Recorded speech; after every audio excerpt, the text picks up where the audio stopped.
Армысыздар боксер қауым. Енді 2 күннен кейін Нью-Йорктың Мэдисон Сквер Гарден кешенінде украиналық Василий Ломаченко мен Порто-Риколық Хосе Падраса төбелесіп, жеңіл салмақтағы WBA, Супер және WBO чемпиондық белбеулерін сарапқа салады. Бұл желтоқсан айындағы, жалпы осы жылдағы ең маңызды айқастардың бірі. Сондықтан жекпе-жекке болжамын жасау үшін біз Мейірім Нұрсұлтановты қонаққа шақырған едік. Мейірім, алдағы жекпе-жек туралы, Ломаченко мен Педраса жекпе-жек туралы не ойлайсыз? Жақсы жекпе-жек болады негізінде.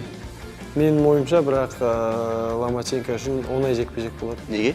Әлсіз ба қарсыласы? Әлсіз емес дегенде Ломаченко одан 2-3 бас жоғары негізі. Педраса да жақсы боксшы. Мен бірақ жекпе-жегін көрдім оның соңғы Белтранды тұтқан кезінде. Мен сол жекпе-жекті қараған кезде ол арық болып көрінген сияқты болды. Менің ойым, бірақ Ломаченкода бойы кішкентай болғанмен физикалық тұрғыда көбіне есе жібермейді. Ломаченко нокаутпен ұтуы мүмкін бе, әлде 12 раундқа созыла ма? Бәрі болуы мүмкін, бірақ Ломаченко ұтады деп ойлаймын. Енді Ломаченконы бір залда жаттығып жүрсіз, Ломаченконың қандай артықшылықтарын білесіз, қандай кемшіліктерін, қандай әлсіз тұстарын білесіз? Жаттығуларын қарағанда әлсіз тұстары көрінбейді. Тек қана мықты жақтарынан ғана көрсетеді өзін. Ол техникамен алады, аяқтағы қозғалыспен өзінің ерекше стилі бар, оның әкесімен дайындалған.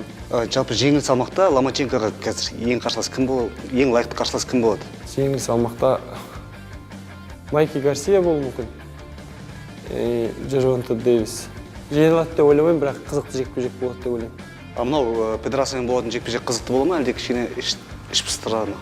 Іш пыстырар болмайды деп ойлаймын. Негізі Ломаченко өз стилімен ол қызықты қылып жекпе-жектерін өткізеді.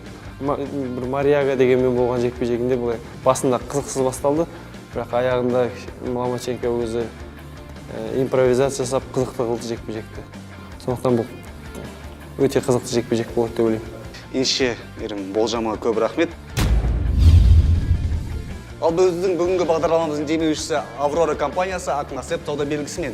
Егер бейнеролик ұнаса, лүпілдеріңізді басып, арнамызға жазылыңыздар. Сонымен қатар Ломаченко немесе Педраса қайсы жеңеді деп ойлайсыздар? Сауалнамаға жауап беріңіздер. Сауалнама экранның оң жақ жоғарғы тұсында тұр.